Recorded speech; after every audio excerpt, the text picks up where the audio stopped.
Hello दोस्तों, नमस्कार, जय हिंद, जय भारत। मैं आपके अपने परिवार एम एजुकेशन से भरोसा करता हूँ सभी लोग मस्त, शानदार और जिंदाबाद होंगे। दोस्तों, इस सेशन में मैं बहुत ही क्वेश्चन लेकर के आया हूँ जो आपने अक्सर एग्जाम में देखे होंगे और आपने पढ़े भी होंगे, लेकिन आज जब पढ़ेंगे उनको तो आपको जो कन्फ्यूजन है वो दूर हो जाएगा। हालांकि जानते सब होंगे, लेकिन आपके दिमाग से वो क्वेश्चन स्लिप हो चुके होंगे जो आपको एग्जाम में जरूर मिलेंगे, लेकिन जब आप उन्हें देखेंगे तो एग्जाम में देखने के बाद आपको ये लगेगा ये तो मैंने पढ़ा है, लेकिन आपसे भूल चुके होंगे। तो वो सारे क्वेश्चन मैंने इसमें सेलेक्ट किए हैं जो आपके एग्जाम में बार बार पूछे जाते हैं। तो आइए मिलकर के अध्ययन करते हैं। हाँ, अध्ययन करने से पहले आपसे ये कहूँगा कि आप मैं जो पढ़ा रहा हूँ उसका एक नोट्स बनाते जाएं मित्र। तो देखिए, पहला क्वेश्चन दिया हुआ है कि भारत का कुल क्षेत्रफल कितना है। भारत का कुल क्षेत्रफल कितना है, तो आप इसमें कंफ्यूजन हो जाएंगे। तो आप डिजिट के अकॉर्डिंग याद रख सकते हैं कि भारत का जो कुल क्षेत्रफल है वह 32 लाख कितना मित्र 32,87,263 वर्ग किलोमीटर है। इस तरीके से आप याद कर लें, इसका डी ऑप्शन सही है। इसका जो क्षेत्रफल है वो 32,87,263 वर्ग किलोमीटर है। उसके बाद नेक्स्ट क्वेश्चन देखिए, 2011 की जनगणना के अनुसार भारत के कुल जिलों की संख्या कितनी है, बताइएगा। अगर जानते हैं कि भारत में देखो, टारगेट रखना आप 2011 की जनगणना, क्योंकि आयोग होते हैं, चाहे कोई भी एग्जाम दे रहे हो आप, इस समय पुलिस की वैकेंसी यहाँ उसमें ये क्वेश्चन आपको देखने के लिए मिलेंगे। तो पूछा जाएगा भारत में कुल कितने जिले हैं, लेकिन उसमें एक आंकड़ा दिया होगा, वो दिया होगा, आधार बेस दिया होगा कि 2011 की जनगणना के अनुसार। तो 2011 की जनगणना के अनुसार देखा जाए तो अपने देश भारत में 640 जिले हैं। कितने? 640 जिले हैं, बिल्कुल नहीं भूलेंगे। बेस क्या है? 2011 की जनगणना के अनुसार कितने जिले हैं मित्र, तो बता सकते हैं कि 640 जिले हैं। अगला क्वेश्चन दिया हुआ है कि भारत की सबसे लंबी नदी गंगा नदी कितनी दूरी तय करती है। तो ये क्वेश्चन अक्सर कंफ्यूजन होता है। हालांकि इसका जो राइट आंसर है वो बी सही है। जो गंगा नदी है जो लगभग 25 किलोमीटर, आप इस तरीके से याद कर लें, 25 किलोमीटर दूरी तय करती है। कितनी? 25 किलोमीटर दूरी तय करती है। यदि गंगा नदी की लंबाई पूछी जाती है तो बता सकते हैं कितनी है, कि 25 किलोमीटर है। अगला क्वेश्चन दिया हुआ है कि भारत की सबसे ऊंची चोटी कौन सी है। भारत की सबसे ऊंची चोटी कौन सी है, तो सभी लोग जानते हैं कि K2 है। कौन सी है? K2, जिसे गॉडविन ऑस्ट्रिन के नाम से भी जानते हैं। क्या कहते हैं? गॉडविन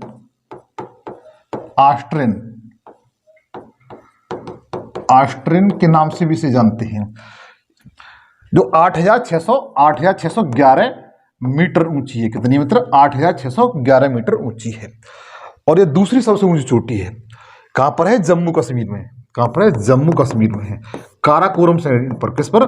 काराकोरम श्रेणी पर है। कहां पर है मित्र? ये काराकोरम श्रेणी पर है। ध्यान दीजिए, किस श्रेणी पर है? काराकोरम श्रेणी पर है। ये इस बात को आप ध्यान रखेंगे। आगे देखिएगा, 2011 की जनगणना के अनुसार भारत की जनसंख्या घनत्व कितना है। भारत का जनसंख्या घनत्व कितना है, बताइए। अगर जानते हैं तो बताइए कितना घनत्व है। तो देखिए, जो जनसंख्या घनत्व है वो 382 किलोमीटर, 382 कितना है? 382 है। ध्यान दीजिए। आगे देखिएगा, 2011 की जनगणना के अनुसार भारत की साक्षरता दर कितनी है। जो भारत की जो साक्षरता दर है वो कितनी? ये देखिए, इसका जो राइट आंसर है वो ये डी सही है, 74.04। वहां पर 74 भी आ सकता है, जो गलत हो जाएगा। ठीक है, इसने बेस क्या बनाया है? 2011 की जनगणना। तो कितनी है? 74.04, 74.04% क्या है? साक्षरता है भारत की। आगे देखिए मित्र, आगे दिया हुआ है 2011 की जनगणना के अनुसार भारत में प्रति 1000 पुरुषों पर महिलाओं की संख्या कितनी है। प्रति 1000 पुरुषों पर महिलाओं की संख्या कितनी है, तो इसका जो राइट आंसर है वो 940 है। कितना मित्र? 940 है, बिल्कुल याद रखेंगे। आगे देखिएगा, अशोक स्तंभ में कितने शेर हैं? बताइए कितने शेर हैं? तो मैं जानता हूं 99% सब लोग जानते होंगे कि इसमें 4 शेर, लेकिन दिखते कितने हैं? 3 शेर दिखाई देते हैं, लेकिन होते कितने हैं? 4 शेर हैं। इसका 4 शेर दिखाई देते हैं। इसमें दिखते 3 हैं, दिखाई 4 देते हैं, मतलब दिखते 3 हैं 4। आगे देखिएगा, राष्ट्रीय प्रतीक में सत्यमेव जयते, वेरी वेरी इंपॉर्टेंट क्वेश्चन है, असंख्य बार परीक्षा में पूछा गया है कि सत्यमेव जयते निम्नलिखित में से किस उपनिषद में लिया गया है? तो सभी लोग जानते हैं मुंडको उपनिषद से। किससे? मुंडको उपनिषद से लिया गया। इसका सी ऑप्शन बिल्कुल सही है। अच्छा, आपको यह बताना है जो मुंडको उपनिषद है ये किस वेद का है? किस वेद का, ये आपको क्वेश्चन बताना है, ये आपके लिए होमवर्क है। आगे बताइएगा, भारत का राष्ट्रीय गान मूल रूप से किस भाषा में रचा गया था? तो रविन्द्रनाथ टैगोर जी ने जब राष्ट्रीय गान लिखा था तो वो किस भाषा में लिखा गया था, ये बात पूछी इसने। तो बंगाली भाषा में लिखा गया था, क्योंकि ये बंगाली थी। कौन थे? रविन्द्रनाथ टैगोर कौन थे? बंगाली थे, जिन्हें गुरुदेव के नाम से जाना जाता है। आगे देखिएगा, आपातकाल की स्थिति में भारत के राष्ट्रीय गान की अनुमानित अवधि कितनी है? बताइए, अगर जानते हैं जो आपातकालीन स्थिति बन जाती है उसमें अगर राष्ट्रीय गान गाया जाए तो लगभग कितने समय में उसे गा सकते हैं? ऑप्शन आपके सामने दिए हुए हैं, आप देख कर बताइए। 20 सेकंड में, 30 सेकंड में, 52 सेकंड में और 58 सेकंड में। बताइए, अगर आप जानते हैं, तैयारी कर रहे हैं, तो इसका राइट आंसर क्या है? तो मान जाऊंगा आप रियल तरीके से तैयारी कर रहे हैं। बताइएगा, तो इसका जो राइट आंसर है मतलब ए सही है, 20 सेकंड में है। ये कौन सी कंडीशन में? आपातकालीन में। किसमें? आपातकालीन स्थिति में हम लोग 20 सेकंड में इसको गा सकते हैं, राष्ट्रीय गान को। आगे देखिएगा, आगे क्वेश्चन दिया हुआ है मित्र कि वंदे मातरम राष्ट्रीय गीत, वंदे मातरम या राष्ट्रीय गीत डॉट डॉट एक भाग था, किसका भाग है? ये किससे लिया गया है? जो वंदे मातरम है या राष्ट्रीय गीत है, जिस राष्ट्रीय गीत है वो किससे लिया गया है? दुर्गेश नंदिनी से लिया गया है, सरस्वती चंद्र से लिया गया है, गृहदाह से लिया गया है, या आनंद मठ से लिया गया है? इसका डी बिल्कुल सही आंसर है। कहां से लिया गया मित्र? आनंद मठ से लिया गया है। कहां से लिया गया है? आनंद मठ से लिया गया है। अच्छा, वंदे मातरम ये लिखा किसने है? तो बता सकते हैं बंकिम चंद्र चटर्जी। क्या? बंकिम चंद्र चटर्जी। किसने लिखा है? बंकिम चंद्र चटर्जी ने लिखा है। और कहां से लिया गया है? आनंद मठ से लिया गया है। आगे देखिएगा मित्र, आगे क्वेश्चन दिया हुआ है कि भारत के राष्ट्रीय गीत की पूर्ण संस्करण की अनुमति अवधि क्या है? जो भारत का राष्ट्रीय गीत है, राष्ट्रीय गान नहीं मित्र, राष्ट्रीय गीत कहा है इसने। क्या कहा है? राष्ट्रीय गीत कितने समय में गाया था, ये इसने स्पष्ट बोला है। तो ऑप्शन है 52 सेकंड में, 58 सेकंड में, 65 सेकंड में और 56 सेकंड में। तो बताइए, जो राष्ट्रीय गीत है कितने समय में गाया जाता है? तो इसके लिए राइट आंसर क्या है? सी, 65 सेकंड में गाया जाता है। कितने सेकंड में मित्र? 65 सेकंड में इसे गाया जाता है। आगे देखिए, आगे क्वेश्चन दिया हुआ है कि भारत के राष्ट्रीय वृक्ष का वैज्ञानिक नाम क्या है? बताइए, आप सभी जानते हैं भारत का राष्ट्रीय वृक्ष क्या है? बताइएगा, भारत का राष्ट्रीय वृक्ष बताइए क्या कौन सा वृक्ष है, उसका नाम क्या है? वैज्ञानिक नाम पूछा है। तो वैज्ञानिक नाम मित्र पूछा, इसका नाम है फाइकस बेंगालेसिस। क्या नाम है? फाइकस बेंगालेसिस। क्या है? फाइकस बेंगालेसिस। भारत का जो राष्ट्रीय वृक्ष है इसका नाम क्या है? फाइकस बेंगालेसिस।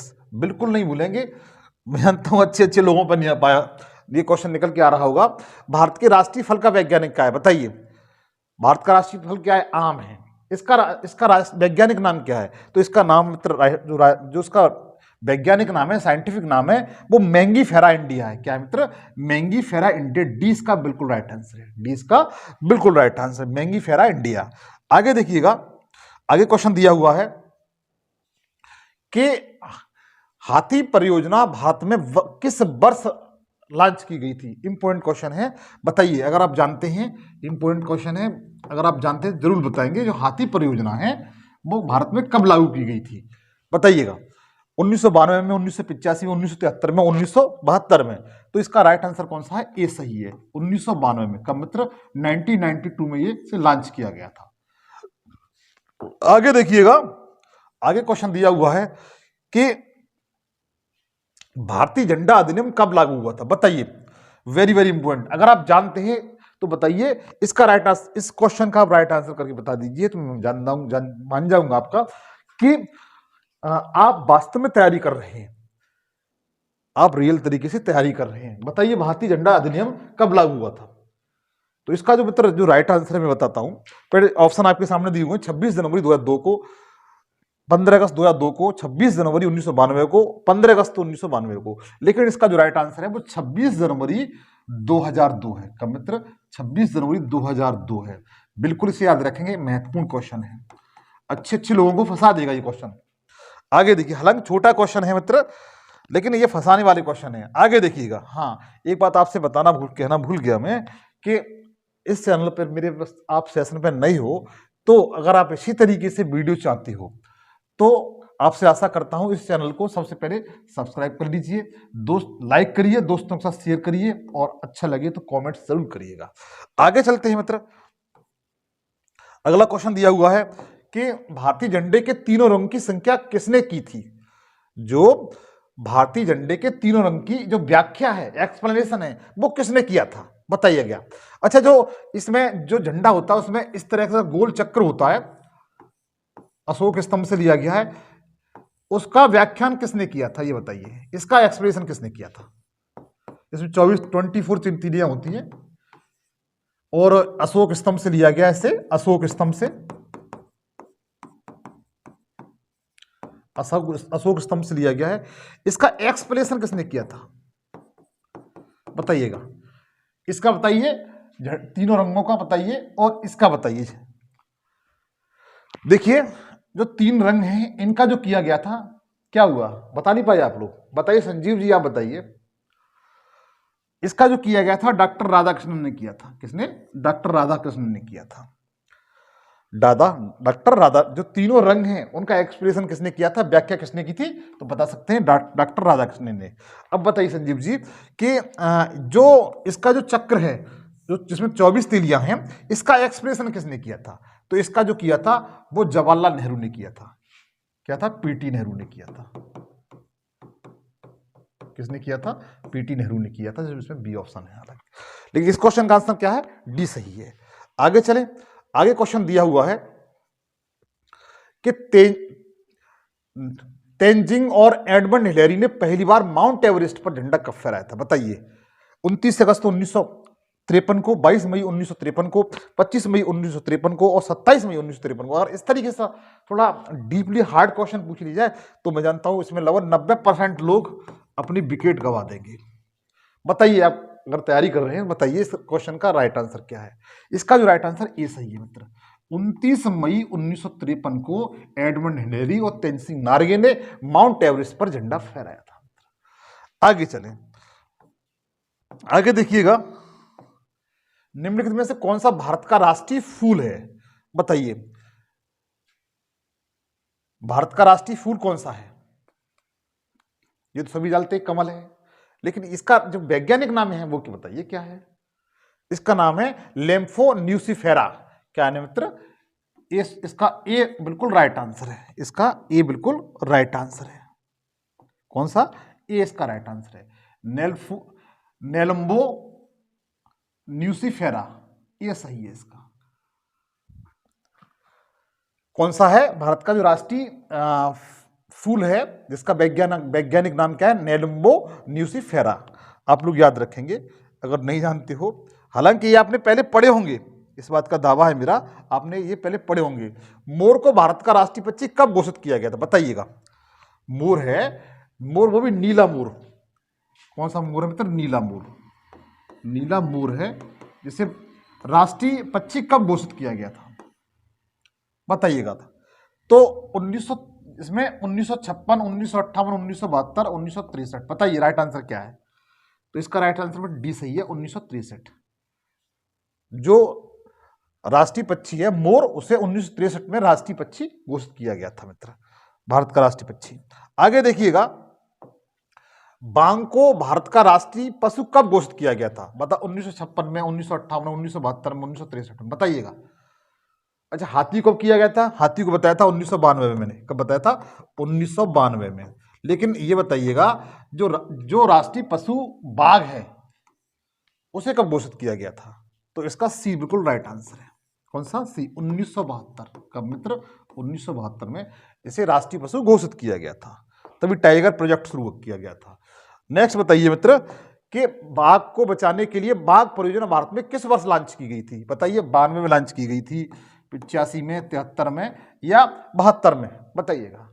तो 1973 में लॉन्च की गई थी, क्योंकि 1972 में इसके लिए क्या किया गया था, इसे राष्ट्रीय पशु घोषित किया गया था। उसके बाद जब इसके लिए परियोजना लागू की गई थी 1973 में लागू की गई थी। कब? 1973 में। आगे देखिएगा, राष्ट्रीय मुद्रा में अक्षर रूप जो इस तरह से हम लोग र लिखते हैं, इस तरीके से र, जो भारतीय मुद्रा है उसमें इस तरीके से र लिखते हैं, इस तरीके से। ये अलग रंग से लिख दिया मैंने, कलर से। तो बताइए, र को बीच में काटने वाली रेखा, जी वाली रेखा है जो ग्रीन कलर से दिखाई है, रेखा किसका प्रतिनिधित्व करती है? डंडा का, स्तंभ का, तिरंगा का या किसी का भी नहीं? बताइएगा। जो आपने भारतीय रुपया देखा है उसमें इस तरीके से होता है, और इस तरीके से जो लाइन होती है, जो लाइन है वो किसका प्रतीक है? ये मित्र लाइन किसका प्रतीक है? तो तिरंगे का प्रतीक है। किसका? तिरंगे का प्रतीक है। इसका सी बिल्कुल राइट आंसर है। आगे चले मित्र, भारत का राष्ट्रीय कैलेंडर कौन सा है? बताइए, भारत का जो राष्ट्रीय कैलेंडर है वो कौन सा है? विक्रम संवत है, शक संवत है, हिजरी कैलेंडर है या जार्जियोरी कैलेंडर है? तो सभी लोग जानते हैं बी सही है। कौन सा? बी सही है, शक संवत है। कौन सा है? शक संवत है। आगे देखिएगा, भारत का राष्ट्रीय कैलेंडर कब अपनाया गया था? ये बताइए, भारत का राष्ट्रीय कैलेंडर है वो कब अपनाया गया था? तो 1956 में अपनाया गया था। कब अपनाया गया था?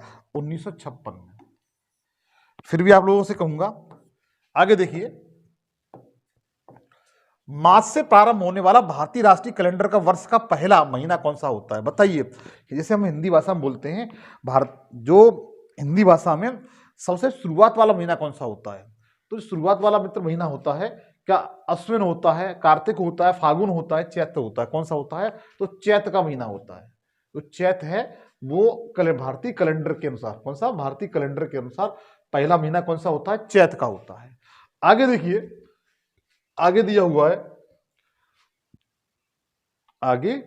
हुआ है, देखिएगा,